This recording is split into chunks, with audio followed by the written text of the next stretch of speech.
Hello and welcome back to First Principles. I'm thrilled to bring you episode 46, my conversation with Anand Jain, the co-founder of Mumbai-headquartered customer engagement platform Clevertap. Anand and I were once colleagues at the media conglomerate Network 18. He got out before I did. In 2013, he and two of his colleagues, Sunil Thomas and Kondamudi, left Network 18 and decided to fire up their respective laptops over one of their dining tables and code a new customer engagement platform. In just a few months, WizRocket, as it was called then, found its first major customer, Book My Show, and then, in fairly short order, word-of-mouth driven inbound seed and Series A investments from some of the most respected venture capitalists out there. Over time, it became Clevertap, raising over $180 million in VC funding and becoming a globally used and respected product. As it turns out, though, one of Clevertap's operating philosophies is, first principles. A strong reason is because Anand himself is a big believer in it. At the age of 12, he lost his dad. Thus, at an age when kids are taught to focus only on studies and school, Anand started tinkering, repairing, and learning computer programming to earn money to put food on the table. His first business was a scheduling system for lawyers in Ahmedabad, the city in which he grew up, written in FoxPro. That was in 1994. His friends called him Khurpechi in Hindi. Literally, that's a person who uses a khurpi, a gardening tool, to turn soil over to weed crops and plants. I've used it. Colloquially, though, that's a person who's curious, restless, and is always meddling around with things that don't concern them directly. Along the way, Anand co-founded Burp, one of India's first restaurant review portals, which got acquired by Network 18. While he was building and running Burp, he also started manufacturing and selling pigeon spikes to shops because he noticed there was no one doing that in India. I shouldn't be here, he told me. Why? I asked. He said, he's not very smart. He doesn't have good educational pedigree. He did not even study computer science formally. But, he said, he's extremely hardworking and believes that anything can be learned through hard work and perseverance. You can see why first principles is a concept that's dear to Anand. I asked him how happy he was on a scale of 1 to 10. He said 10. I asked him if he'd ever thought of retiring. He said never. Life is too short to not have fun, he said. Indeed, it is. So let's dive into episode 46 with Anand Jain, co-founder of Clevertap.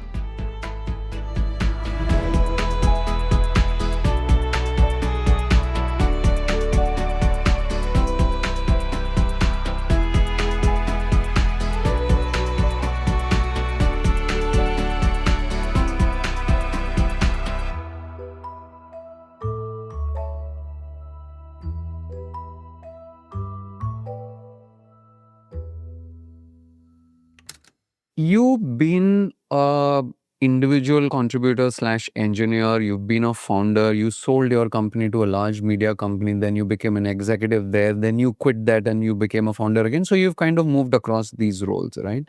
I want to ask you a question about culture.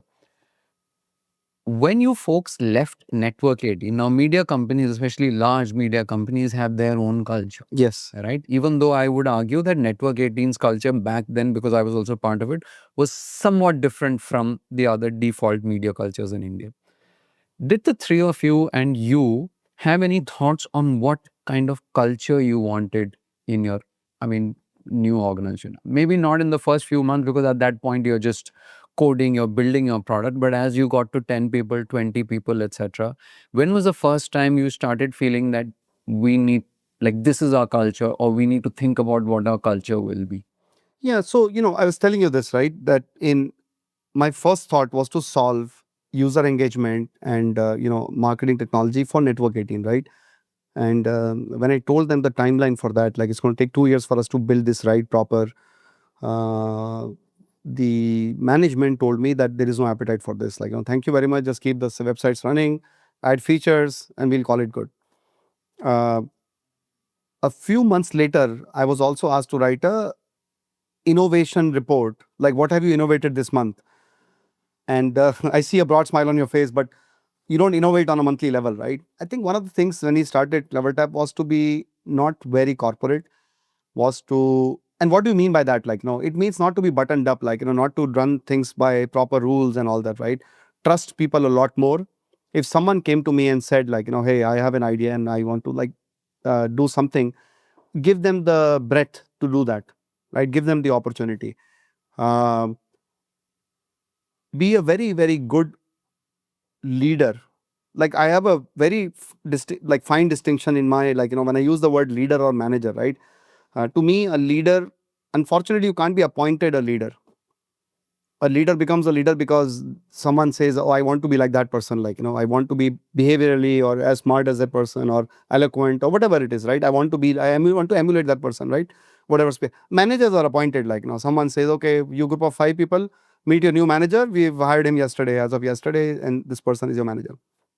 How do you become a better leader, right? So that your organization follows you to a place where you are all going together. It's not that I have been there before. It's not that I have, I know what that looks like. It's an unknown. Startups are like unknown. We don't know, but collectively we'll get there. One of the goals of our organization was to be like that. Like, think from first principles. It's a value we have added. It's also like, help out other people, right? When get your job done, like, look around and ask, like, can I help anyone else? And overall be like such a cohesive and like nice, and again, not a family, a team, right? I have the other thing, like, is family. Unfortunately, you can't choose your family members. Like, you're born with an aunt, like, that's your aunt for life. Your cousin brother is your cousin brother for life. But team is where you get your A players. And some of the A players that have become B, you bench them. Like, you say, okay, well, you know what, get some more coaching, train yourself, and then you come back onto the next game, right? But for this game, we are going to bench you. So I believe in team more than family. Family sounds all nice and cushy, and hey, well, one large family. I think we are a team, right? So that was the focus, right? Team, and then spawn 1,000 entrepreneurs. Like, like if I'm entrepreneurial and it got me here, why not? Like, when people come to me and they say I'm moving to another job, I say, I mean, whatever you need, we can give you here. Like, if you're becoming an entrepreneur, by all means, go, take that up. Like, because try it out. It may not work. 99% of these things fail, right? But try that. So I want, like, this culture of this place. It is like, to be entrepreneurial in nature, to give the bandwidth or the breadth to people to kind of innovate, to do something that is not thought possible, to do something like, because we started like that. We started with Tesseract DB that no one thought. We brought a new thing to life. Yours truly is a patent holder of that technology. We have several patents. So you've talked about Tesseract DB multiple times. Let me just ask you from a position of relative ignorance. What is it? Is it some kind of a large scale unstructured database where you can dump a lot of customer information from all sorts of sources without slowing things down? Is that what I can simplify it to? What is Tesseract? Yeah, a database is a store of data. So no prizes for guessing that. It stores information, but it also can provide you insights in real time. Now, that's the hard part. If you had to go through, like, I don't know, 5 terabytes worth of information, say you have 100 million subscribers or users who visit your app or website, like, like at least once a week, and they've been doing this for the last 10 years. And if you had to, like, get an insight from them, okay, how many people who have visited my website or app, like, 10 times a week, I want to find out when do they finally churn, and what do they do before they churn, like, what is the 3 actions they do prior to that. Like, getting that information at the click of a button is the hardest part, right? And it also sets the ground for AI, like, Yeah, I was just going to ask that because in the pre-AI era, I can imagine this being done either through some kind of rules or classic ML. yes, And now, in the post AI era, just like, the way I understand it once again is that earlier you had to figure out what are the things I need to be looking for, what are the rules I need to be writing. In the post AI era, you just say, here's the data, tell me what I should be observing in Correct. this, right? So Correct. I'm assuming that that shift has happened inside your product teams and inside your That is correct. Yes.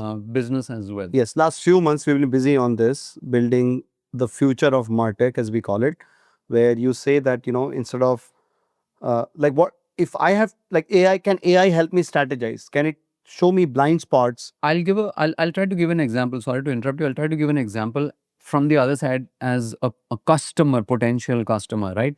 Classically, I mean, again, at the Ken, we would say, what are the three things that we need to be doing better in the onboarding journey?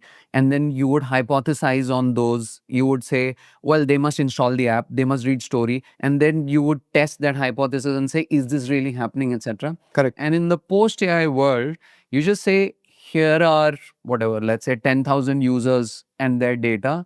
Just look at it and tell me who are the people who end up most engaged and what is unique about them. So you don't know what you're looking for, but the AI in some senses spots underlying patterns and tells you.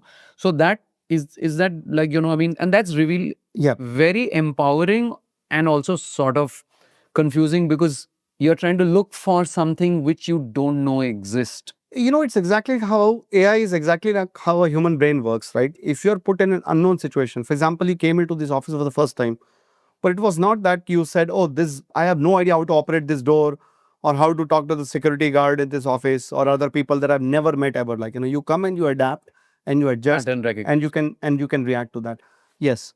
So the era before AI, in the MarTech sense, as like, let's say, take Ken's example, like, you would acquire users, you could run ads on the internet, you could send newsletters out, whatever, like, go talk at a popular like technology event and say, hey, we cover technology, we cover entrepreneurship and all that, come sign up for us, right? And then some people will sign up and some people will show up, few will sign up, and then you can go look at patterns manually and say, okay, well, when Anand showed up, like, Anand is from Mumbai, but we spoke about some other ecosystem, let's say Bangalore ecosystem, technology ecosystem, or something else, some other story, like, that was of low relevance to Anand, and maybe he thought that's all that they cover, right?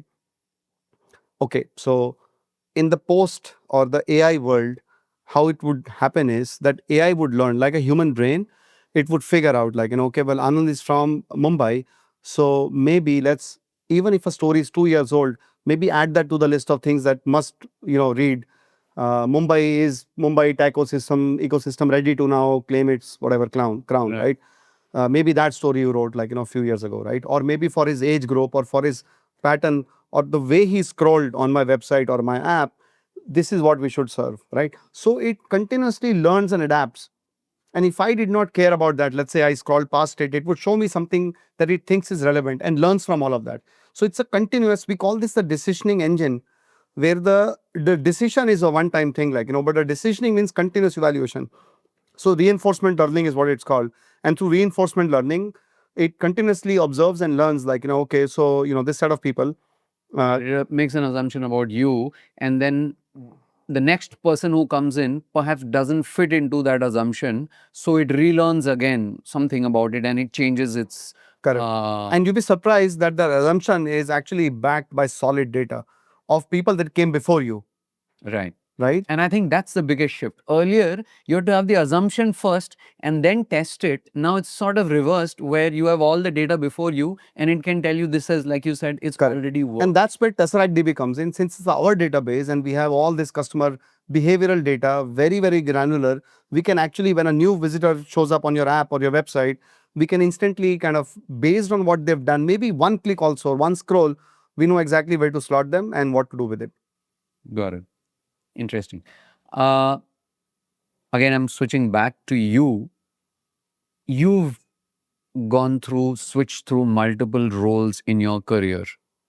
What's your advice to people for succeeding at a career in life? And especially in this time that we're in, where a lot of the people who are younger, I mean, one of your daughters is 21, the other one is 16, like they're graduating or they will be graduating into a world where the older notions of careers no longer exist, right? What's your advice to them that you think will stand the test of time? Yeah, one of the things that has worked for me is having a multitude of experiences, like multiple kinds of experiences, because it helps you connect the dots as a leader, right? Now, you might say, what has manufacturing got to do with the B2B business? What has writing code in Foxpro got to do with, like, B2C business and all that, right? But all of these experiences add up, like, over a period of time, right? the notion of like a single threaded career, like, I join a bank and then I exit, like, 30 years later, retired from the bank, like those days are over, right? I think you need to float in and out of what interests you and stay there. Whatever interests you, if you find the right environment, if you find the right place, good leaders that you can emulate, etc., you stick to that place, right? Because these places are going to become rarer and rarer, right? Everything is going to become transient, and like we're talking about like super icy, like, like an individual vibe coding an app and not requiring a team at all, right? So in some places, like, it will enable you to do more in your career because you can get access to tools and technologies, but the environment is a very important plays a very important role, right? So figure out a good environment, stay there, hang around there, right? But make sure that you're doing what you absolutely love, you're super passionate about, and then do more than what is given to you as a charter, right? In all my, like, my own learning has come from doing a lot more than what was told of, like, was expected of me and what was told to me. So I'll give you one story here. This is the year 1995. I'm selling modems door to door, right, in Ahmedabad. So I ring a doorbell or I go to an industrial estate. I go find like someone to sell a modem to. And I would come back after days hard work of labor, like, Just for context, you're selling modems to people so that they can use the internet. Or are these what, dial-up modems? These are dial-up modems. Yeah, they're multi-tech dial-up modems. They can use it for that, or they can connect their factory and their office to get telemetry data from their factory, right? So they could be any, but I'm selling a modem, so I can adapt it to any use case that the other person wants to kind of use it for, right? I would come back to the office. Just out of curiosity, this is 1995. So what are you selling? 56 kbps modem? It started with 19.9 and then went all the way to 56.6, correct? Which sounds again like from a different era. There's something both romantic and I think trauma-inducing to remember those I could hear like a good doctor, like who looks you in the eye and knows exactly what you're suffering from. Right. I could listen to the sound of that connection, right, while it was happening, and tell you the quality of the connection. Whether it would connect at 14.4, Yes. 28.8, Yes. or 56. I remember when it used to, 64. If it connected at that, you're like, wow, I've This is good. got fast connection. Exactly, right? And those were the days of analog telephone connections. That's right. And all of that, like cables hanging from, like the poles and all that, right? Yeah. Building. Pots, right? Plain old telephone system. Yes, like pots. Copper wires. Yes. Pots, yeah. So I would come back at office at 8 p.m., right? And I would just sit on a computer in my boss's office. Like, we had one computer exactly. I'd sit on that, surf the internet. And so we have this funny term called key hire, like, so after a while, my boss gave me the keys. And I was like, man, you are a key hire, like, I had the because keys. you are interested with the key. Yeah. I mean, I exactly, right? It's a big level of trust, like, in a 5-7 people office, like, very small office, right? But I have the keys to the office and I'm sitting there until, like 5 or 6 in the morning, right? I'm just surfing the internet. I'm learning about this new thing called internet and websites and what's going on, right? And I self-taught myself how to write HTML and build websites. So I learned Photoshop, I learned CorelDRAW, I learned PageMaker and Illustrator and HTML along with JavaScript. Like I said, like, it was not expected of me. I'm a modem salesperson. I'm a modem sales guy, like, who's going selling modems door to door. But the rest of the 8 hours, I'm doing this, like, and very soon my boss came to me. One day I showed him his own homepage with his name on top. I said, can I now do this? He's like, okay, salary remains the same, but, we are also going to put you on the website. We will start making websites. And you open up net new opportunities for yourself, right? And that was one of the ways through which someone spotted my talent, and then I got to the US, on a BCom degree. So it's like optionality, right? You never know what it could expose you into. Always be increasing your optionality. And Correct. In the process, you're saying that optionality, within that optionality, find things that draw you and interest you and follow your passion. Correct. And when I said the kind of culture I want to create here, like, is exactly this, like the breadth to do more than what is your job description or what you're supposed to do. Like, can you do more? I mean, employers are struggling to get them to do whatever the job description says or what your KPIs are. But I want people to do a little bit more, like, do something that's a little X factor, like a little different. There are many, many opportunities in a company, like, that need to be solved. They can be marketing, engineering, collections, could be anything really. Like, make yourself useful and you will grow. What is it that drives you? You've been, safe to say that for many decades now, you've been doing, building, tinkering, and even now you're doing that, right? What is it that drives you? You said we're just getting started. That's just another data point, right? What drives you? See, I trek in the beautiful Sayadris. Yes, I remember your Twitter post back when I used to be on Twitter, like, where you'd post them every now and then. Right. And the Sayadris are beautiful. And the one lesson I learned from trekking is that you got to enjoy the 8-hour journey. It is not the 5 minutes of summit, because sooner or later you're going to reach a peak or a mountain and you're going to be there for 5 minutes and then you say, okay, well, I have to now start descending back, right?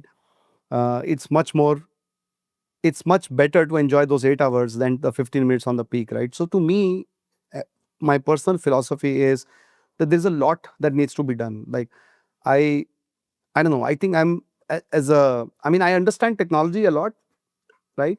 But there are so many other aspects of life that I want to learn, right? And even in technology, like, things are moving at such a rapid clip, especially with AI. There's like a new enthusiasm, like, hey, let's use AI, let's build AI, right?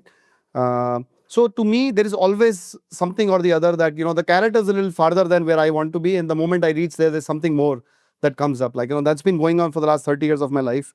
I think it's going to continue for the next foreseeable future. Have you ever thought about retiring? Never. No. When someone mentions, like, I'm sure friends have at some point, friends or family members saying, you've built so much, you've achieved so much, now take it easy. Why don't you, like, step back, pull back, retire, etc.? What goes through your mind? I don't know. To me, retirement is stasis. Like, it's like you're done. Like, now you have nothing more to learn and nothing more to contribute to society. Have you ever thought of when you might end up eventually stopping to work professionally? No, I have not. No. I think that lamp continues to live within me. Like, if it is not Clevertap, it's something else. But I will, and this is not for making money. I think, thankfully I have, enough for my needs. So that box is checked, right? But now it's purely out of, like, I see some other extremely inspiring leaders continue to show up at work every day, right? These are people who are far richer than me, far more famous than me, and all of that. Why do they show up at work? What makes them, show up every day and put themselves super passionately into their line of thinking? Like, I mean, Elon Musk is a great example of that. Like, Warren Buffett. Warren Buffett is a great example of that. Like, at the age of 98, I think, like, or 97, like, he shows up. I'm reading Poor Charlie's Almanac, like, phenomenal book, right? So if they think that there is more to life than just, like, retiring or, like, calling it quits and all that, like, you got to continue to do it, like, as long, and it also keeps you functional, like, keeps all the, the brain working. It's like a trek, man. It's like a trek that there is no summit. Like, you just continue walk and you enjoy the scenery along the way and you inspire others. What are your thoughts about this entire FIRE movement? Like, the retire early, financial independence, retire early movement, etc. Because again, it's a related question. Because the underlying, I think dynamic there is that build financial independence and retire early so that you don't have to work for money. But I also feel that implied in that dynamic is, I think, some sense there's no clarity on what will you do once you've achieved that, right? So, but I would love to know what you think of. I'm sure many of your younger, over the course of, like, building Clevertap, you've had multiple career conversations with people, friends, etc., who've come to you on, like, oh, this is just work, but I just want to retire early. And my precursor to the question was asking you, when do you want to retire? And it's clear that never. If Warren Buffett cannot retire at 97, 98, why will you? And it's not about money. It's not about money. It's about passion, right? We had recently had one of our senior persons, like, he came and told us, like, hey, I've achieved financial independence and I'm going to retire. And I said, are you, like, what are you going to do? He's like, nothing. I said, that doesn't sound very exciting, like, to me. Maybe a week or 2 weeks worth of break is fine, but then what after that? Like, how do you do nothing? So fire implies that you're doing work for money. What if you're not doing it for money? What if money was a byproduct of you being absolutely passionate? Like, this is also the career thing that we have, you asked me earlier, right? If you're absolutely super passionate about what you're doing, if you want to be the best, right, to the best of your capabilities, like there's nothing better than this, like, then you don't have to work a day in your life. Unless there is a misalignment, unless you wanted to be a musician and you are in an accounts team. But I think then get out of accounts, like, become the musician you want to be. Why wait until some fire or some artificial milestone, right? Why suffer until then? Life is too short to suffer of not having fun. So when I show up at work every day, whether it was, whether it is Clevertap or it was my manufacturing business or Burp or even in network 18, like we used to show up, like, we were colleagues there. I used to show up every single day and apply myself with the same passion that I apply in Clevertap, right? Because there is so much to learn. So even if you're fully selfish, like, just for your own learning, you have to apply yourself. And there is so much to do, like, unless you are like I said, misaligned, then you are thinking I'll fire, because you're leaving productive pursuit, right? And the best of the best in the world who are not doing it for money are in a good productive pursuit, like, they teach others through their actions, not through their words. You talked about the best of the best. You also earlier talked about leaders worth emulating. What do you, who do you consider a leader? You briefly earlier said that the leader should be able to take people to a place that exists in the future Yeah. and is not there today. But what are some of the qualities that you've seen in other leaders which you think are worth people trying to emulate or understand? Yeah, I mean, I don't want to get theoretical here, like, a leader, No. but I think Yeah. Leaders are like, okay, first of all, they're not on a high pedestal. They're like they're like, people like you and me and everyone else, like, they become leaders because others think that I want to become like this person, I want to follow this person, right? This person. All right. I'll interrupt you. Can leadership be taught? No, I think leadership happens, and it happens when you're authentic, when you're not fooling people. What are the conditions? Fine. I want to break this down very logically, right? If leadership cannot be taught and leadership only emerges, what kind of conditions does it emerge from? When the leader finds a passion worth pursuing, when the leader says, I'm truth seeking and I will make sure, that I want to get to the bottom of this, like, like, for example, can you build like $100 million SaaS company from India? Can you build $1 billion SaaS company from India? Can you go be a dominant force, like, can you go list on NASDAQ? Can you do XYZ? Like, and these are at least in the context of Clevertap, right? But can I? Reasonable goals. Yeah. Worth pursuing. And when you become that leader, and naturally people think, okay, this person is on to something and I want to be part of this mission. I want to align myself to this. That's when the leadership emerges, like, you don't recruit people for that cause. Of course, like, in a job interview, of course, you tell them what your vision is and where you're going and all that. But you don't go around preaching that to every day. People have to feel it, like, by your actions, not your words. Words to me are like slightly cheaper, but actions is where you really prove what you're saying. Got it. Actions are cheap. Words are cheap. The three of you started, your words were code.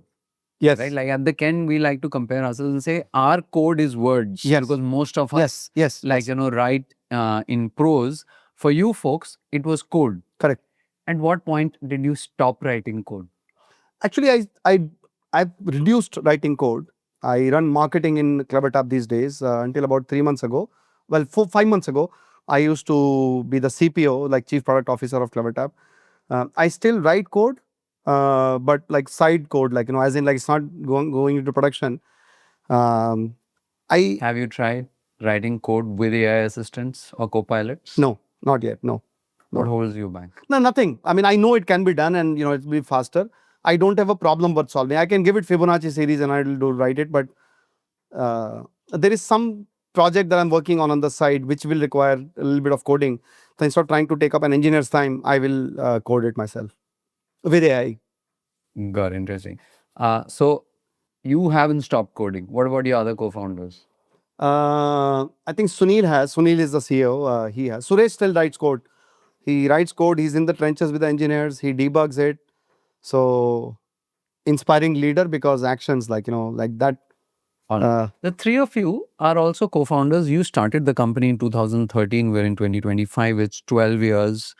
Your company has gone through multiple evolutions and stages, yet the three of you are together. How do you look back at it, and what are the conscious and subconscious things that have kept you together as a founding team?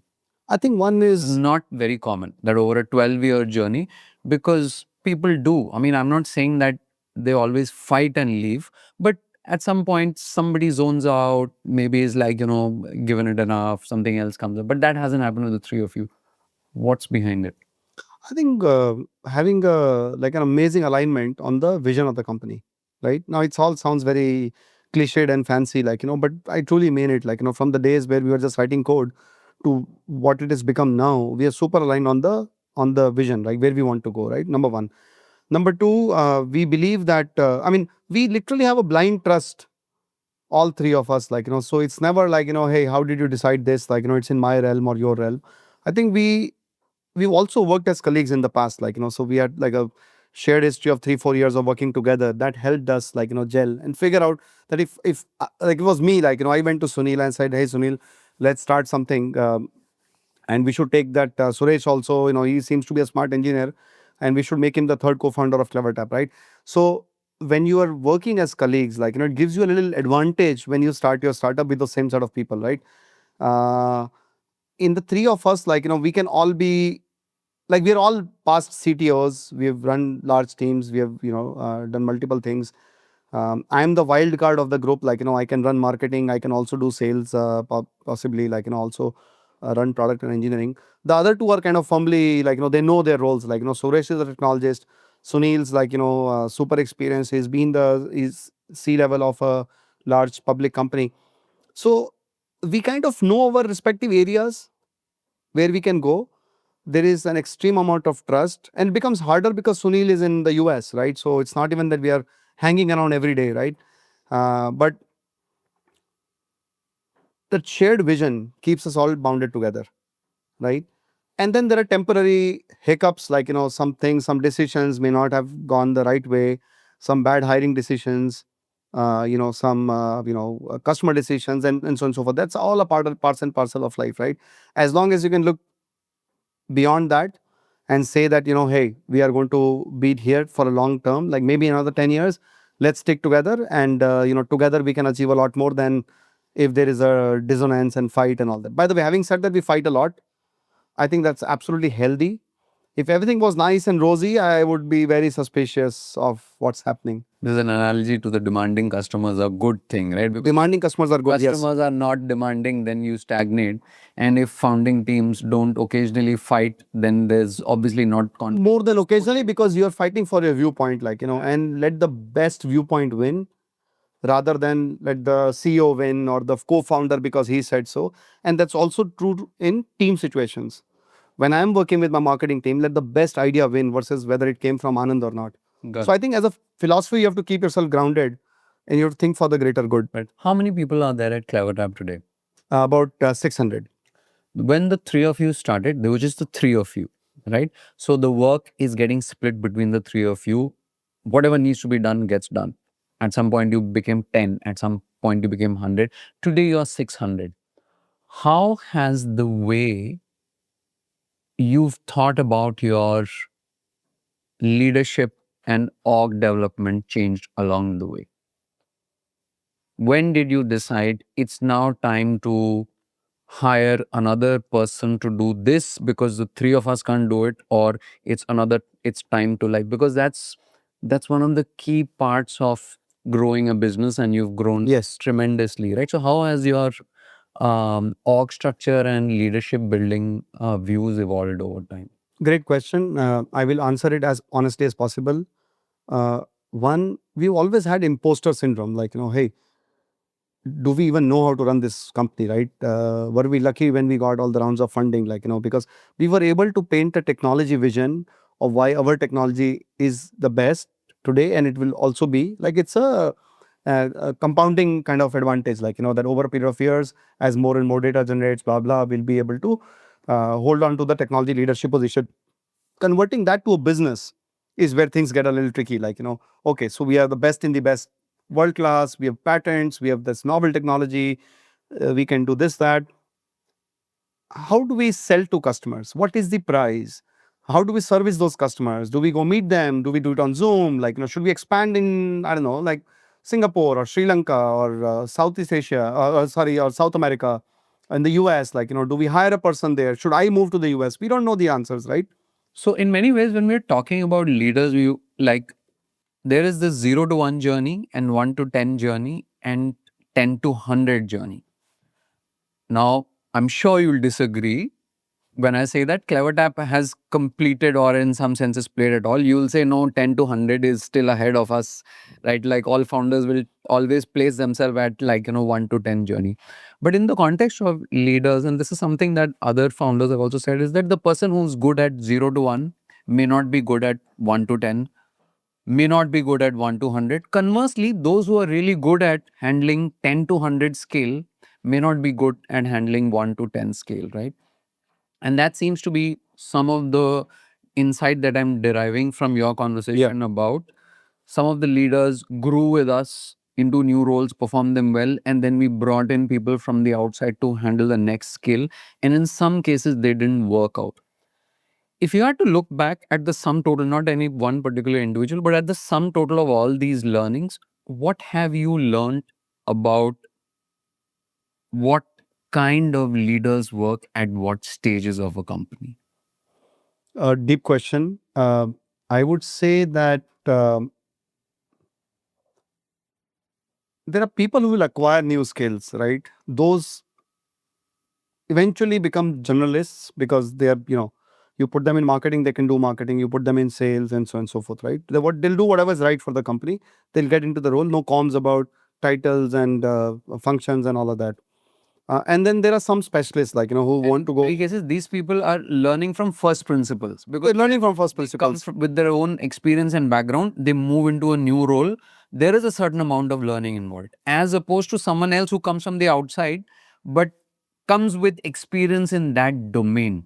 Correct.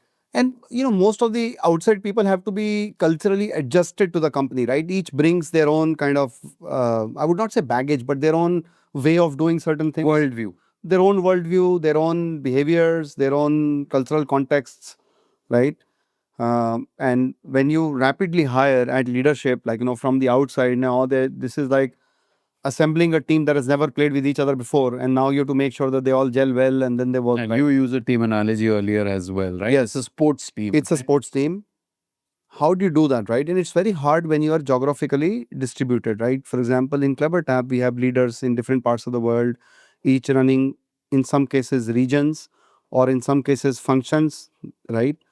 So it's hard. It's not easy. And that's why I said, like, we have had our fair share of mistakes in terms of hiring leaders and all that, right? Homegrown talent also has a little bit of a challenge because they do not know, they've grown with the organization, but they do not know what the best could be. And I'm not assuming here that we are the best, right? There might be better places where you learn and all that. So experienced people that come in at the early stage and then grow with the company are probably the best in terms of growing up. The 0 to 1, 1 to 10, I agree. Like, if Bezos says it's still day one at Amazon, who am I to say that we are in the 100 plus or 10 to 100, right? So early days for us also. Different, I think you need to you need to figure out, like, so you need to sit with a person, like, and this could be any person, not necessarily leaders, right? Every person, and figure out, like, that they enjoy creating something from scratch, they enjoy scaling something or maintaining something. So I've read in a book, so this is not my analogy, but like this, they say Marines come and take the beach, the army comes in and takes the city, and then the police maintains the law and order, right? So you have to figure out your Marines, the police, or the army, right? People who like to net new create something, like figure out from chaos, like, what can we kind of create. You put them in roles where there is something new, like a new market or new geography or a new function or a new initiative in the company, right? For people who are in the law and order, like, let's maintain processes and systems and SOPs and all that, you put them in a different role, maybe more operations role, where you don't require too much creativity on a daily basis. but you want all the systems very well oiled and running smoothly, right? So this is, it's not a, there is no straight jacket answer here, like, that this is how we should do it. Like, you have to take it on a case by case. Science. And there are no clear personalities also, like, hey, I'm a 0 to 1, nothing else. Like, we have seen several, and again, we'll take Silicon Valley or even India's example, like several founders who started their companies and then scaled it all the way to growth. Like, they did not hire a professional person, CEO, etc. In some cases, they had adult supervision, like in Google's case, like, they got Eric Schmidt to come in and he was the adult supervision. In Mark Zuckerberg's case, he had Sheryl Sandberg to come and join, like, I would, by adult supervision experience, whatever you want to call it, like, they had someone else come in, extremely high trust, and then grew along with that person or the team as they scaled their startups. Got it. Like the contrast that I'm seeing is that you're saying people who grow from within, you need a way as founders or leaders to adjudge how quickly will they be able to benchmark themselves against world class in that space. Correct. Right? That's the risk. Correct. That are they able to see, sure, they want to learn and they want to, like, do things from first principles, but as a business, you don't always have the luxury of kind of reinventing the wheel from first principles. Right? You'd rather start from what the best in the world already know and then kind of build upon that. Correct. So that's the risk when somebody is growing from within. When you hire someone from the outside, the risk is cultural, that they know what's best of the world outside, but when they come into the organization, will they know how to contextualize it, work with colleagues, adjust to the culture, etc., right? How do you, what are your learnings over the last 12 years or so in able to be able to spot both of these or to minimize both of these risks? When you're promoting someone from within into a much more significant role, how do you see, yes, this person not just wants to do this role, but this person will be able to very rapidly benchmark themselves against what's world class? First this, and then my second question is, when you hire from outside, how do you adjust the risk of, yes, this person knows what's outside, but I have a very high confidence that they'll be a cultural fit inside as well? I think in both cases, and then we'll go specific, in both cases, you need to handle the person. So just because they've been made leader of X function or they need to go open a new geography does not mean you leave them. I understand operational freedom, like, or the band, like the little longer rope on, like, okay, well, we give you 6 months to succeed in this role. But I think that what I've learned, where we have failed, is when we let the person be completely. And if you didn't say that, that was when I would have interrupted you and said, did you always know this? Because wouldn't you at some point believe that these are experienced people? Yes. They know what to do. As a founder, I just need to give them their space, and I'm sure they're smart enough to figure it out. From that point, you clearly moved on to. We tried that, yes. We tried that and we failed. We failed a lot. Like, I wish we had learned it the first time this happened. But you always think maybe this cultural fit was not there. Let's hire the next person. But what we have learned every time we have failed is we did not handhold the person. And handholding is making sure that there are, you're working with the person to get them into the fold, like, of that culture, of that function. See, homegrown talent into a new role could mean that they are very good at, say, engineering, but they may not know anything about customer success or running marketing. And you have to now help sandpaper them into this new role, right? So very slowly, gradually work with them and say, okay, let's bring the best of the engineering practices, which is daily stand-ups or sprints. Like, for example, in marketing, people don't think sprints and all that. Like, can we bring some of those practices? Can we do MVPs, launches, iterative, all of that best practice of engineering applied to marketing function? Can we get a bit more in about measurement? Like in engineering, you do this, right? Measurement. Can you do QA? So it is adapting that person for that role. When you bring people from the outside, it is more on the cultural nuances, things like what is acceptable, right? Are you detail oriented or not? When I say detail oriented, that means, like, let's say there is like a blog post that is written. Does your team ship that blog post, or do you say, you know what, I will have one look at this before we ship it? Like, what is the culture of that place? In Clevertap, for example, if I look at every blog post that we ship or every newsletter that we send out to our customers, right?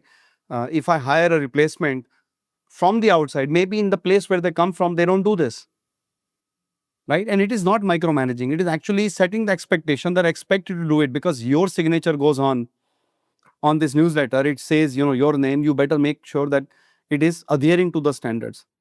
Until you are happy, with this thing, like this is the, third time in a row, fifth time in a row, something came out, it was bang on, like no edits were required, and then you ship it, right? So adapting that culture is very, very important. And in the homegrown, adapting it to the role is very important. Got it. I was earlier asking you about the evolution of Clevertap's leadership team. What does it look like? Your three co-founders, what's your span of control? How many people report to the three of you approximately? I run marketing. So what does marketing mean in Clevertap's context? Marketing means the demand gen function, right? Under which we have digital, we have field marketing, we have product, we have operations and all that. And then there is the product marketing, in which we have analyst relationship, customer advocacy, and so on and so forth, right? So I would say, so all of this would be kind of under my reporting. I probably have an organization about No, I'm asking you only direct reports. direct reports. So I've gotten lucky. I have 2 direct reports, Got it. right? And what about your other co-founders? Other co-founders, Sunil has like all of us report into Sunil, right? Right. So CPO, CTO, CMO, and so on and so forth.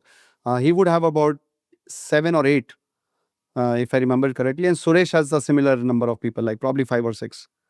Got it. All right. And what's your style? Now, obviously, your span of control has also changed over time, right? Because your role has changed over time. Yes. What's your style of management?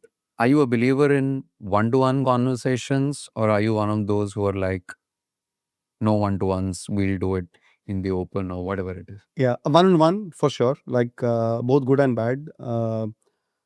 I think with every person that used to, so as when I was CPO, I used to have about 6 people reporting into me. To each, I said, let's divide and rule. You do some things that you absolutely enjoy doing, and the parts that you don't enjoy, just give it to me. I will take care of that. Whether it's product management, whether it's product marketing, whether it's product intelligence or product led growth, that is also an initiative that we do in Clevertap. Any of this, pick the parts that you like, right, and can run with it and have clear markers for it to succeed and all that, keep like good measurement. The rest as a leader, my job is to make sure you have the budget, you have the people. I unblock you, and I'll do all the dirty work, all the rest of the stuff, right? So that's my style. I also can, since I am also the founder, I have like a slightly higher perch on which I sit in terms of the view of the company, right? So if something's happening in Latin America that needs a connection with the product team here, I can connect those dots a lot more easily. And that makes sure that the function is run very smoothly. Got it. Talking of people and leadership, I want to shift slightly to hiring. What are some of your favorite open-ended interview questions when you're hiring for critical roles? Open-ended is what have you learned in the last 12 months, personally or professionally? And how good have you learned it, right? So again, this probably evokes you won't learn something because, of course, you can learn something because you had an exam to pass or you had like some other requirement, right? But what are you looking for when you ask this question? Yeah, I look for the depth of I look at the depth at which they've learned it. Like, is it superficial if they just did it because they had to do it, or they're absolutely passionate about it, right? Which means you go into more than what is given to you, right? I think the core theme of my life is do more with what is given to you, and detail oriented. And detail oriented, So if you're learning music, is it just that you're learning popular tunes, or you can actually understand how music is made, and what are the various aspects of music, right? Good. What else? What else do you ask people when? I ask people about what do they do outside of work. What I'm looking for is whether they play any team sport, whether they have any hobbies outside. Some people are just, I only do work. It's a bad sign, I think. You need to have something outside of work that you're equally passionate about, right? Why is that so important? It is important to not peg yourself to the current company and the current role that you are in. As a founder, I say this also, like I trek, for example, I've been trekking for about 12 years now. I am equally passionate about that. But why? I mean, if I were to, let's say you had two candidates in front of you, one who's really accomplished both equally accomplished Professionals. right? Professionals. One of them is just fully into their job, and the other person also has something else, whatever, trekking or something else on those things. Yeah, Why is the second one more valuable to you and to Clevertap? Yeah, I think because you need to have something that takes your mind away from work. Like, you need that little moment where you are, where you are, when you're not thinking about work, our brains and mind works in a funny way. Like, when you're not at work, sometimes you get the best of the ideas. You get best of the sparks. Like, Does that happen with you? A when you lot, trek? a lot. Yes. A lot when I'm trekking, when I'm sleeping, I wake up with something like, profound in my own words, like, so my, No, I think my team might judge it with a different, what do you do when you get that? Do you write it down somewhere? yes. Where do you store your notes? No, I just, Your casual notes go into? Is it notes on the iPhone? Or is it something else? yeah, disorganized about my note taking. So I have a book I write sometimes in Physical book. Apple physical book. I have Apple Notes. I also have that Goodreads. So sometimes I'm not Goodreads, sorry, the Good Notes. Got it. The iPad, and also half of my notes are in the iPad. But anyway, it's hard to read my own scribble back to me, so I don't, so. But the point is, the moment you take a note, you remember it a little bit better. And that's valuable to me, right? So most of the time I will come and transfer this idea to someone who's much better at than me at executing that idea, or at least giving it a structure and shape, right? So I'm the ideas person. I'll come in and say, what, have you thought about this? Like, hey, and we'll whiteboard it together. Like, we'll think about this in a bit more elaborate way. And then if the team likes it, they take it. If they don't like it, they can discard it. There is no pressure because it came from Anand that they have to do it. 80% of my ideas get rejected by my team, which is, like I said, par for the course. But the 20 that, that is net new is can lead to something that is phenomenal. How would your spouse describe you using, what are the top 3 to 5 adjectives she'd use to describe you? 3 to 5 would be, I think, definitely passionate about work, right? Passionate about trekking, right? I would say they would say I'm a family man, like, I spend enough time with the kids, enough time on the family, make it a very conscious, decision to go do that, like, because you get sucked away in everything else apart from family. Don't take them for granted. Low maintenance. I'm absolutely chill when it comes to food or anything that's thrown at me. I'm not very picky eater and all that. Yeah, and I try to teach, like, as much is other person willing to learn, like, so sometimes it's, like, the other person has to be open. Like, so I try to teach my kids sometimes about being resourceful, like, hey, can you do more with what's given to you, or try to find people dots, like, connect the people dots somewhere. Like, if you needed to go apply for an internship there, do you know this person could help you? And, like, I try to do that. That's a natural thing for me, and I try to do that. This is, I think, my spouse would, like, treat me like that. She'd also probably say I'm not very organized, but my spouse is super organized, so that makes a very good relationship. Like, what would your colleagues say about you? What are the top 4 or 5 adjectives they'd use to describe you? I've been told you are extremely high energy. You are you're creative and humble. Others have told me that. I don't claim any of these adjectives to myself. What are you compulsive about?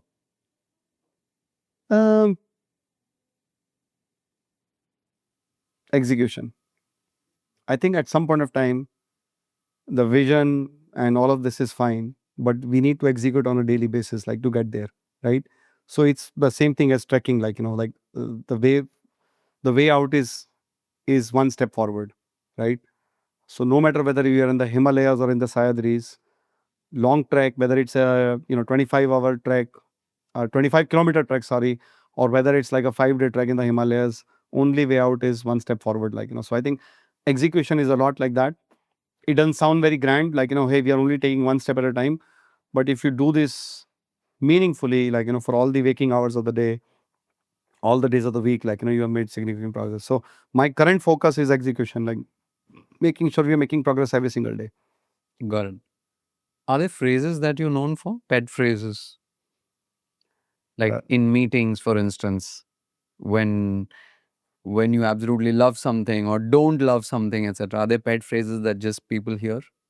I don't. I hate jargon or cliches, so I don't go there. If there is anything subconscious, it may be there, but I don't think so. That at least I'm aware of. All right. What does a productive day look like for you at the end of the day when you feel like, wow, that was a solid day? Yeah. So again, a little bit of disorganized. Like I don't write down my top two things if I were to accomplish tomorrow. Yeah. Do you calendar your week aggressively or? Well, other people put things on my calendar, so I. Do you have any logic? I do. Days of the week? Yeah. No, I don't. No, I don't. I do block some time, but generally I have some walk-ins into my where I sit, like and then I like it's fine, like because as long as I can unblock someone or help them with an ideation or do something for them, like it's okay for me. What's a good day for me is talking a lot to my team about progress, right? And what is stopping the progress? Like if there's something that's stuck on, for example, how can I help unblock it or I can move it faster? So I do that a lot. It's also called management of walking around. I sometimes do that.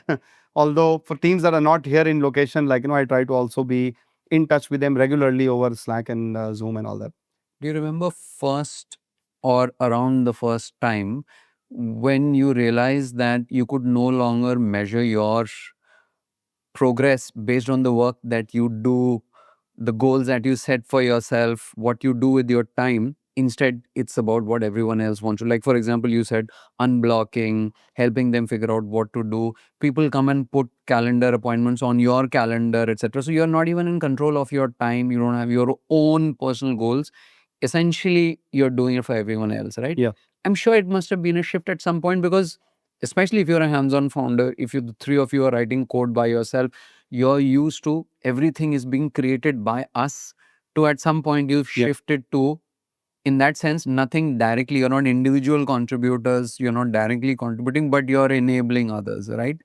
Was that shift easy? Did it at some point? Does it still rankle you? Especially because you're a tinkerer and builder. Yeah, I'm still coming to the realization. I'm not fully there yet. Like 100% that hey, I still try to do some secret projects, like that only few people know, like of my team, that hey, Anand is working on something on the side. This is his project, or maybe I'll take one or the other person in the team as my co-accomplice on those projects. But yeah, it's a hard thing, like because now you have to see, trust comes easy, but it is like will they understand what I really wanted to do with this, with the same passion and urgency and timeline that I wanted to do it at, right? And then checking on them. And sometimes they have their own priorities. Again, for the greater good, we have all decided our OKRs and the measurement, etc. Like for the entire quarter. But Anand's great idea, like if I throw it at someone, will they take it and run with it? Uh, it's hard, but I've started doing that. Started letting the team own it. And both at a personal as well as a professional level, it's a new realization, like like letting your kid plan your vacation, like a vacation that you're going to take as a family, right? Not the easiest thing, but at some point of time you're like, screw it, what's going to happen, right? Let them do it, and then the result is good, and then you do it, like you start trusting a bit more. So yeah, it's a spectrum. I'm not saying I'm fully there yet on the other side, but I don't probably think any of us will ever be there. Yeah. What does focus mode look like for you when you need to do some deep work? What does it look like? It most likely is on a weekend, and it is me with minimum distraction, everything turned off, like 4 or 5 hours straight.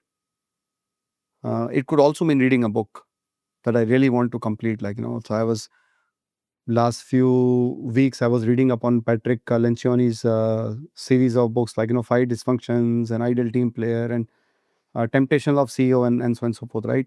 So I did that, like it was meditative for me, like just to go through the whole thing in one shot. This is a reread, so it's not like the first time I'm reading this. Yeah, but that's mostly weekends for me. Weekdays, like I said, I walk in, sometimes I don't even get a chance to open my laptop.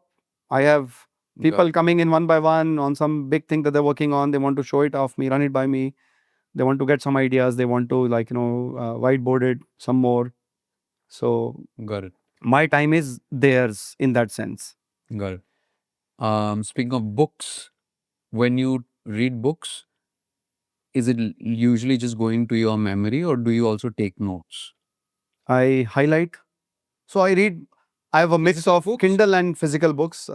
Mostly Kindle because I read for about 45 minutes before I sleep. We spoke about health and all that. So I wear the blue light blocking glasses, read on a Kindle. So there are no distractions, no pop-ups or anything.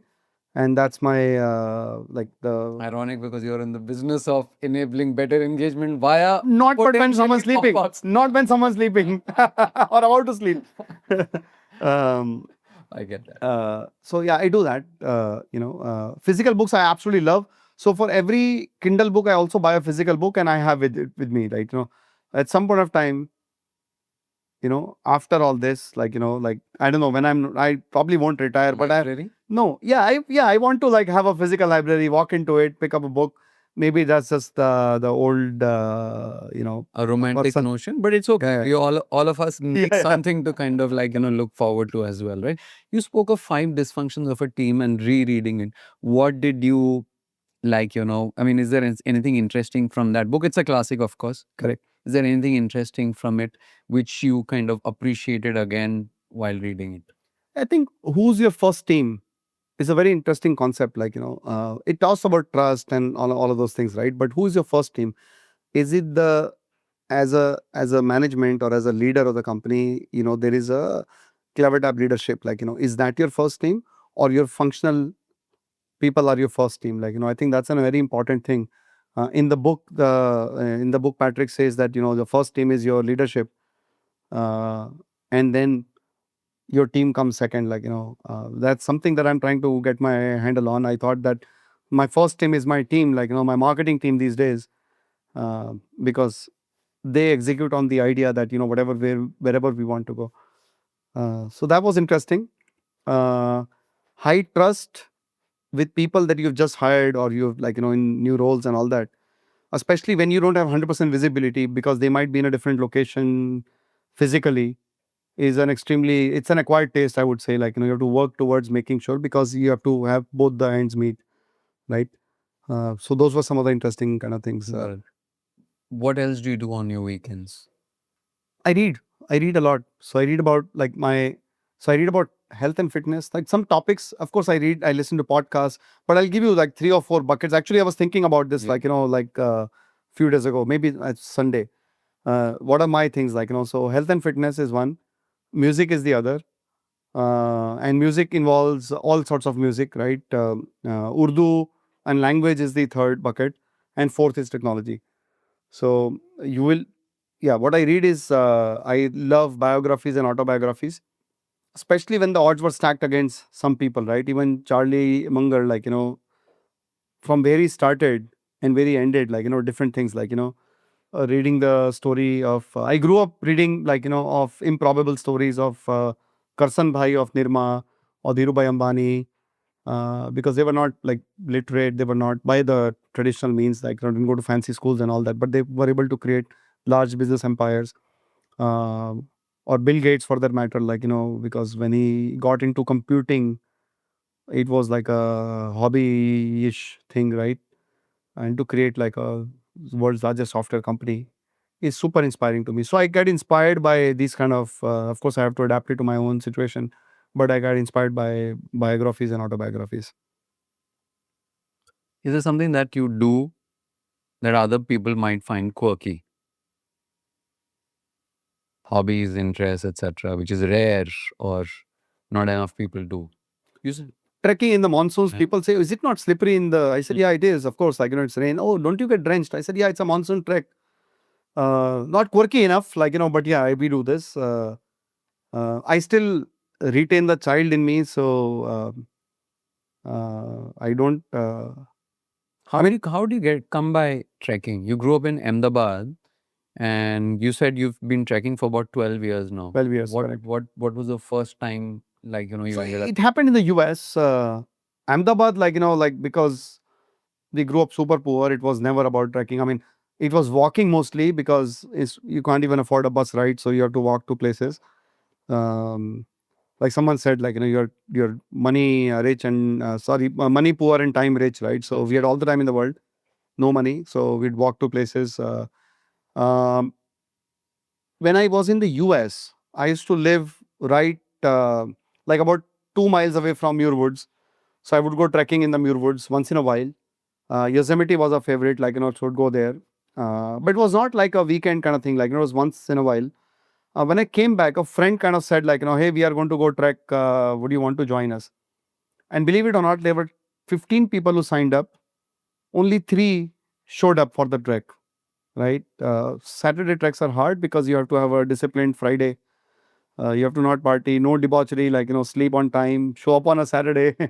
When it's raining, you could be in a nice comforter and with the AC and all that.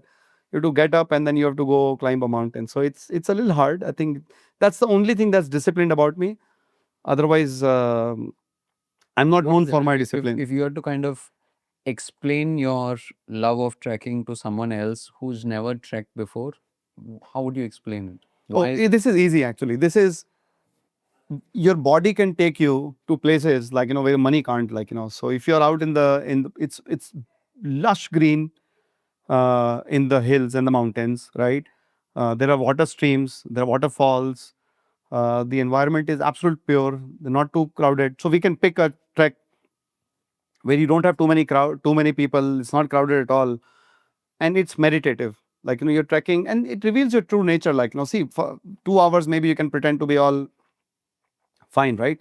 But it is never about your mental fitness, physical fitness. Always about your mental fitness. How mentally fit you are, right? To do a 25-30 kilometer trek in rain, right? So we have done treks, for example, that. What's the difference here between mental fitness and physical fitness? See, your leg is not going to fall out of your body, like, so, but your mental fortitude, like, makes sure that during the last, so say you are doing a 25-kilometer trek, like, the first 5 kilometers is easy, like, it's not easy as in, like, it's not easy, but you can do. But the next 20, it's hard because it's, like 4x more, like, you need to do, right? And then the pretenses go away, like, it reveals your true nature, who you are, how irritable you are. Are you someone who cooperates with the rest of the people or not, or you have your own world? Do you participate in helping out? For example, somewhere we stop and cook food. Do you helping out there or you're not? So these things kind of come out, like, your true nature comes out. But this is not the reason you trek. This is the out. This is incidental. Yeah, exactly, right. The real nature is Point that you made. meditative, man. You are in nature. It's like, doesn't get any purer than that, right? Why don't more people do it? I think they should. Like, we have seen over the years, I've seen, to give them credit, like, now we have stores like Decathlon, like, we did not have those Gear things. is actually one of them. Gear is, I mean, of course, we have seen villagers wearing Hawaii chappals and with a gas cylinder on their head, just walk up the hill, like, and then we are here in all this fancy gear and all the Gatorades and everything else, right? I think more people should do it. And we have a great outdoors. We need to have a great outdoors culture, right? The Himalayas are beautiful. In fact, I'm planning a Himalayan trek next month, right? As long as your limbs work, you should go and do it, like, because this is, money can't take you there. There's no helicopter ride. It's not a 5-star getaway. You mentioned earlier that one of your interests, 4 interests when you read books, is fitness. Is fitness for you? What's the ultimate goal of fitness? Is it to stay fit, or is it to stay fit so that you can trek for as long as possible? Which one is it? No, stay fit, both physically and mentally. Like, Correct. I think, like, your. Since how long have you been interested in fitness, and what began that journey? So never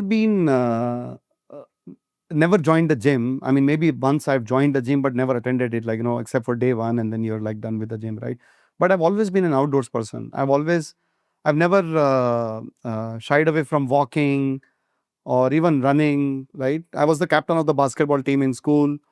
So, like, some of the extra activities come natural to me, right? Like this, active kind of lifestyle, right? Trekking plays a good role in that, because now you can also, like, instead of walking down the city streets, you can be up in the hills, close to nature and all that, right? Got it. Last couple of questions. most of the times when you go and eat out, what do you order? I like street food a lot. I like pani puri and those kind of things like bel puri, etc. My kids like a little fancy, they don't like all that, so they want to go to fancy places. I think I'm equally at ease at both of them. But I like Got it. all cuisines. Like, I don't have you are low maintenance. Yes. Got it. All right. On a scale of 1 to 10, how happy are you with your life? 10 out of 10. All right. On that note, thank you so much, Anand. It's been such a wonderful chat. Rohin, thank you for having me. It was a pleasure to talk to you. Thanks. This episode was produced by Hari Krishna. Mixing and mastering for the episode was done by the wonderful Rajiv CN, our resident sound engineer. And before you check out, if you've been a long-time listener of the podcast and are glad we're back, do tell the world that by sharing this episode with everyone you think will find it valuable. Okay, this is me, Rohin Dharmakumar, signing off. We'll be back soon with another episode.